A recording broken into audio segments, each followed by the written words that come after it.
Alvin Fakta. Dan di sini saya ada 5 narasumber. Saya Haikal. Saya Septian. Saya Bang Jamal. Saya Maria Ulfa. Saya Alfatika. Oke, kita akan membahas topik yang sedang hangat diperbincangkan, yaitu pemilihan Gubernur DKI Jakarta 2024. Selain jadi perhatian banyak pihak, belakangan ini muncul isu dugaan kecurangan di beberapa TPS yang ada di Jakarta. Nah, hal ini bikin banyak orang bertanya-tanya, apakah Pilgub kali ini bakal sampai ke putaran kedua? Betul banget, Desita, topik ini seru banget karena banyak hal yang kita bahas. Seperti apa benar Jakarta akan ada 2 putaran pemilu.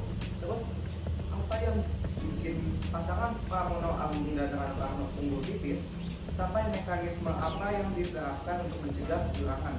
Jadi stay tune ya, karena ini bakal jadi obrolan yang menarik dan penuh dengan informasi. Oke, kita langsung saja mulai diskusinya dengan pertanyaan yang pertama. Banyak yang bertanya-tanya, apakah benar DKI Jakarta akan mengadakan 2 putaran Pilgub tahun ini? Kalau iya, gimana sebenarnya aturan mainnya? Kalau menurut saya sih, KPU sudah mempersiapkan diri jika terjadi 2 putaran dengan alasan menurut Undang-Undang Nomor 2 Tahun 2024 Pasal 11 Ayat 2, Gubernur Jakarta harus memenuhi perolehan suara 50% plus 1 jika ingin menang pemilu 1 putaran. Ya, saya setuju sih, memang ada kemungkinan besar mungkin 2 putaran atau 1 putaran, tapi ya kita balik lagi ke undang-undang yang kita pegang untuk pilkada tahun ini sih. Kira-kira seperti itu. Kalau menurut saya sih, saya cukup yakin ya Pramono dan Rano Karno akan menang 1 putaran. Karena yang saya tahu bahwa Pilkal dan Quickcount itu tidak jauh berbeda perbedaannya. Kita flashback pada Pilpres kemarin, yang dimana hasil real count Prabowo dan Gibran itu mencapai 58,6%. Sedangkan hasil quick count dari beberapa lembaga survei itu rata-rata mencapai 58,16. Bahkan ada kenaikan kan dari situ. Nah, dari hasil itu kita bisa mengambil keputusan. Hasil dari quick count Pramono yang mencapai 50,07 bisa menjadi lebih besar saat real count-nya diumumkan oleh KPU. Ya, setuju sih. Tapi emang waktu pas pilpres sama pilkada mungkin memang berbeda dari segi ininya ya, persentasenya, yang dimana kan Prabowo itu udah di atas 50%, itu dia 58, Ganjar di berapa persen, sedangkan Anies jomplang jauh. Tapi kalau ini kan emang agak tipis ya, jadi ya ada kemungkinan memang mungkin ada 2 putaran. Kita juga nunggu hasil keputusan dari KPU tersebut, karena ada namanya rekapitulasi seperti itu kira-kira. Dan aturan mainnya ya pasti ya balik lagi ke undang-undang tersebut, yang maksudnya di atas 50% itu seperti apa gitu lah kira-kira sih. Mungkin ada. Saya setuju sih sama pendapatnya Haikal. Hasilnya itu pasti tidak berbeda jauh ya. Ya. Ya, seperti pasangan presiden kemarin tidak berbeda jauh hasilnya, jadi bisa diinikan sesuai sama lingkungan. Ya gitu. Memang dia terlalu jauh pastinya sih. Ya, itulah kira-kira. Terima kasih. Selanjutnya saya ingin bertanya, pasangan Pramono Anung dan Rano Karno katanya berhasil meraih 50,7% suara. Menurut kalian, faktor apa sih yang bikin mereka bisa meraih hasil tersebut? Ya pasti sih dari partainya ya, partai yang mengusung, gimana ini PDI. Itu juga cukup kaget yang katanya kandang PDI itu di Jawa Tengah, ternyata di Jawa Tengah pun dia kalah, di Banten pun dia kalah dengan kalau salah kebetulan saya juga orang Tangerang, cuma saya mengikuti keseruan pilkada di Jakarta ini. Ya seperti itu. Dan memang dari kampanyenya Pramono dan Bapak Rano Karno, dia mengkampanyekan juga ada kayak seperti kemudian atau apa. Terus dari sosial media, dari TikToknya itu menurut saya sih emang apa ya, bisa meng-up atau bikin kredibilitasnya tuh tinggi gitu di Jakarta. Yang kita tahu juga Sidul ya seperti itu. Iya, mungkin dari situ lah kayaknya ya, seperti itu sih. Kalau menurut saya sih, kenapa Pramono dan Karni itu lebih unggul dibanding Ridwan Kamil, karena kita tahu profil Ridwan Kamil, dia lahir 4 Oktober 1971 di Bandung. Iya. Jadi Ridwan Kamil ini kan orang Bandung yang menyalonkan dirinya di Jakarta, Iya. yang dimana Jakarta itu identik dengan The Jackmania, yaitu supporter klub bola Persija Jakarta. Iya. Sedangkan Bandung itu identik dengan Bobotoh, supporter bola klub Persib Bandung. Nah, kedua klub ini tuh memiliki rivalitas yang sangat tinggi. Bisa jadi. Pendapat saya, ya, kenapa Pramono lebih unggul itu karena orang asli Jakarta mungkin tidak bisa terima memiliki pemimpin dari kota rivalitasnya, Nah, khususnya Mungkin para ya. supporter bola. Sepak bola sama poli itu bisa Bisa berhubungan bersama. erat gitu ya. Bisa mau inilah apa mempengaruhi lah mempengaruhi pilkada. Kayak gitu sih. Baik, dengan adanya isu dugaan kecurangan di beberapa TPS, apa saja mekanisme yang sudah diterapkan untuk mencegah hal ini terjadi terutama di wilayah Jakarta?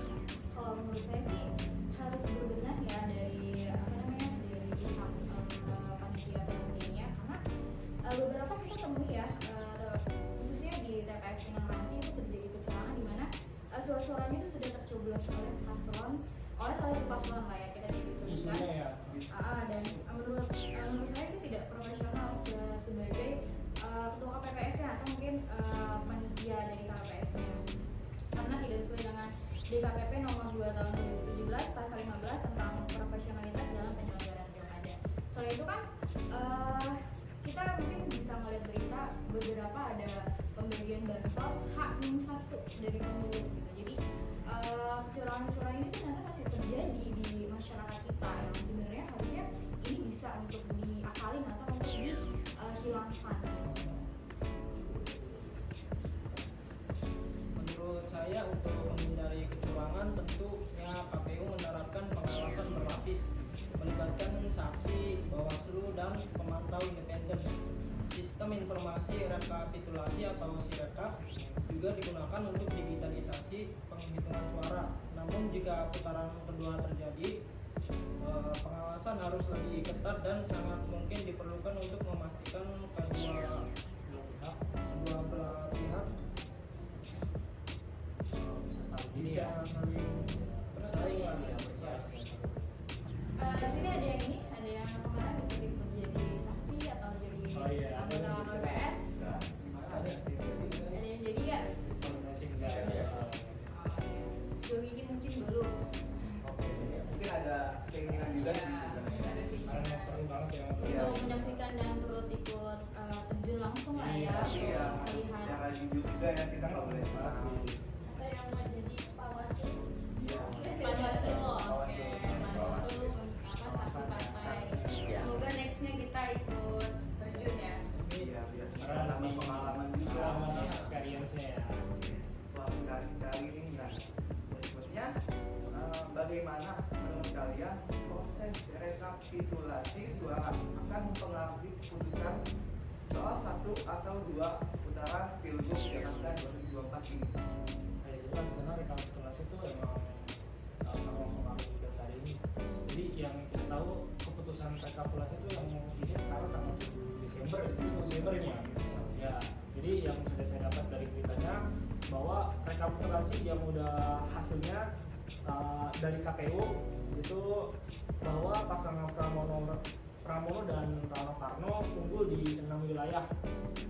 Jadi dia ada 5 kota dan 1 kabupaten. Jadi yang 5 kota itu kayak seperti Jakarta Pusat, Jakarta Barat, Jakarta Timur, Jakarta Utara, Jakarta Selatan, dan yang kabupatennya di Kepulauan Seribu. Yang dimana hasil dari rekapitulasi KPU di wilayah tersebut tuh ada mencapai 4,3 juta. Dimana emang Rano Karno mengantongi suara yaitu 2,1 juta suara atau 50,0,7%, yang memang lebih unggul ditimbang paslon yang lain. Jadi memang menurut saya sih sangat mempengaruhi ya rekapitulasi. Makanya kita tunggu yang katanya sih nanti di tanggal 9 bahwa ada tingkat provinsi, itu mungkin di finally atau di akhirnya di keputusan tersebut ya. Gitu sih. Tapi kalau untuk Pak Septian sendiri nih lebih mengarah ke 1 putaran atau 2 putaran sih kalau boleh tahu? Kalau saya sih ya karena saya posisi netral sih. lebih ke ikuti undang-undang saja sih sebenarnya. Karena warga Tangerang juga ya. Iya, Jadi saya 1 atau 2 nggak ngaruh karena nggak libur juga kan. nggak libur juga benar.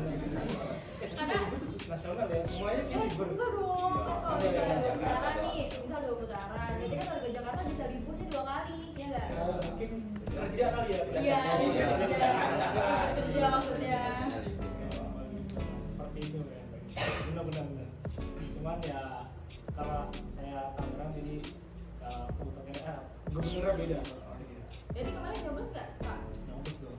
Nah. Nyoblos dong. Ini dong. Kita kan harus punya suara juga. Iya ya. Jadi Jangan kita sampai golput. Naik dong suaranya. Tapi ngomong-ngomong nih, teman-teman dan rekan-rekan sekalian, kalau misalnya kita ngomongin golput nih ya, karena kan di pilkada ini biasanya antusiasme masyarakat tuh agak turun untuk ikut dan menggunakan hak pilihnya. Makanya berdasarkan data sih untuk pilkada tahun ini tuh sangat turun, apalagi untuk di DKI Jakarta ya. Banyak banget masyarakat tuh yang milih untuk golput. Jadi sayang banget itu sebenarnya suaranya ya. Mungkin karena ini kali ya, karena memang apa namanya orang-orang rantauan gitu, jadi bingung kali dia. Jadi makanya kebanyakan iya banyak kayak males gitu. Iya. KTP-nya belum ganti udah Iya. Jadi seperti itu ya Pak. Mau apa? Dari kemarin banyak orang mau tambahan. Coba. Kamu kan ini nggak nyoblos nggak kemarin? Nyoblos. Nyoblos ya? Masih ini ya, masih DKI ya maksudnya ya? Cedok ya, wah ini Bung Haikal. Tangerang kita berdua. Oh, berdua Tangerang. Iya dong. Kalau kita beda kok. Kalau saya gubernurnya sih Andri Soli ya. Iya. Iya. Udah disetil tuh seperti ya? Iya. Kenapa ya? Itu udah pasti ya. Kalau kan gimana nih? Udah nyoblos terus mungkin milih siapa tuh? Rahasia dong. Rahasia ya. Iya, netral ya. Siapapun gubernurnya semoga yang terbaik aja Ya. sih. Amin. Oke. Oke, gak kerasa kita sudah sampai di pertanyaan yang terakhir. Pertanyaannya, kalau memang pilgub ini sampai ke putaran kedua, menurut kalian siapa pasangan calon yang kemungkinan besar bakal bersaing? Dan apa yang perlu masyarakat perhatikan untuk memastikan pilgub ini tetap berlangsung secara damai? Yang pasti sih dari yang kita lihat dari hasil survei atau reklamnya atau bukannya tuh ada Ridwan Kamil dan Pramono. Kita juga nggak lupa ada dari Dharma Pongreku. Iya. Itu independen tuh sangat bagus menurut saya di hasil 10% ke atas. Gitu. Yang dimana dia juga mensuarakan dengan gayanya dia, terus dia dengan konspirasi dia ya. Wah, mantap banget sih ya. Paling itu sih. Ada yang mau tambah nggak kira-kira? Ini apa pasangan yang akan maju ya? Iya. Iya. Pastinya sih antara 01 sama 03 ya. Cuman semoga antusiasme masyarakat bisa lebih naik ya. Biasanya kalau misalnya ada putaran kedua itu malah makin turun jumlah suaranya atau jumlah masyarakat yang turut ikut dalam pesta demokrasi ini. Kenapa itu? Karena mungkin udah males kali ya Kak, jadi udah capek, jadi ya udahlah hari jatah libur untuk yang ini dipakai untuk istirahat, untuk berkumpul sama keluarga kayak gitu. Pasti juga wanita yang sangat banyak ya. Iya sih. Itu juga kolaborasi APBN kita atau APBN dari kita itu ya antara 01 dan 03 sih. Alban ada yang mau ditambahin lagi? Di yang lain yang mau nambahin? Untuk pasangan nomor 3 juga harus jaga-jaga ya kalau ada putaran kedua, karena bisa jadi dari pendukungnya Dharma pun 02 mengejar nih si Ridwan Kamil ya. Ada peluang ya. Ya, ada peluang juga nih buat Bapak Ridwan Kamil untuk maju ke Jakarta. Bisa Bener-bener. pindah suara lah ya. Iya. Iya. Karena biasanya yang udah-udah tuh yang menang di putaran pertama biasanya kalah yang putaran kedua. Dan kita nggak tahu ya faktanya gimana sih jadi rahasia. Bisa terbalik ya. Balik lagi ke hasil dari keputusan di KPU. Kita kita nggak bisa nebak-nebak gitu. Menebak entah satu putaran mau gimana, emang kita harus sambil menunggu rekapitulasi di tanggal 9 Desember nanti. Terus juga yang kita ambil dari undang-undang juga kan, dari pasal 107 ayat 3, yang dimana emang di atas 50% tuh masuknya ke satu putaran tuh. Itu. Ada lagi yang mau ditanyakan? Dari Itu sih sambil kita menunggu hasil bersihnya ya dari KPU-nya ya. dari KPU-nya langsung. Oh iya, sebelum diskusi ini diakhiri, saya mau tahu dong gimana pesan dan kesan kalian untuk Pilkada tahun 2024 ini. Mulai dari Haikal. Kalau kesan buat saya itu Pilkada Jakarta 2024 jadi momen penting buat warga ibu kota. Persaingan kandidatnya itu terasa seru dan penuh warna ya. Kita melihat bagaimana isu-isu besar seperti banjir, macet, dan biaya hidup diangkat jadi prioritas. Saya sendiri bangga bisa terlibat di ajang demokrasi ini karena saya merasa masa depan Jakarta ada di tangan kita semua. Dan untuk kesannya dari saya itu gunakan hak pilih dengan bijak, jangan asal ikut-ikutan. Pilihlah pemimpin yang punya visi jelas dan benar-benar peduli sama warga. Jaga suasana damai, hindari perpecahan karena perbedaan pilihan. Ingat, pilkada bukan cuma soal memilih, tapi juga soal harapan kita untuk Jakarta yang lebih baik.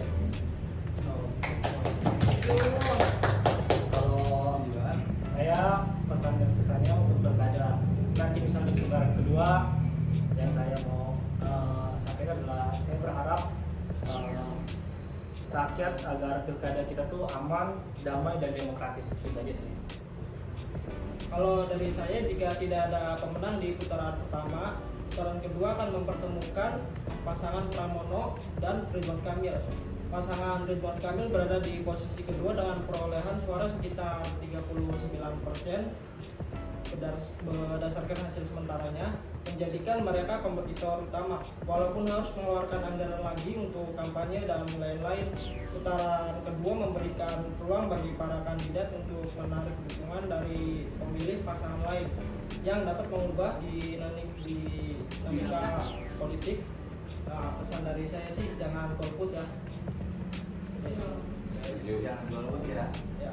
Balik lagi ya ke tujuan pilkada. Jadi tujuan pilkada ini kan kita memilih pemimpin yang dipilih oleh mayoritas warga yang mempercayakan hak pilihnya. Kalau sekarang menurut saya proses demokrasi itu tidak ideal karena yang memilih itu hanya 50% dari populasi. Jadi yang tadi itu kebanyakan banyak yang golput nih. Jadi walaupun mungkin secara teknisnya pasangan calon 03 bisa menang, tapi ini tuh bukan persoalan kekuasaan, tapi ini tuh biar proses demokrasinya bisa sesuai dan ideal. Saya setuju banget nih untuk keempat narasumber yang telah hadir. Saya setuju banget dengan pesan-pesan kalian untuk Pilkada 2024. Mari kita jadikan momen ini sebagai bukti komitmen kita semua dalam memperjuangkan demokrasi yang sehat dan berkualitas. Pilihlah pemimpin yang memiliki integritas, visi yang jelas, dan mampu membawa Indonesia ke arah yang lebih baik. Gunakan hak pilih kalian, karena suara kalian adalah penentu masa depan bangsa. Semoga Pilkada 2024 ini berjalan lancar dan menghasilkan pemimpin yang amanah sih. Amin. Semoga di putaran kedua nanti tidak ada yang golput lagi ya. Iya, jangan lupa gunakan hak suara kalian. Untuk Jakarta lebih maju lagi ke depannya. Baik, sampai di sini dulu diskusi kita kali ini. Saya Desti Anggraini. Saya Alvin Fakta.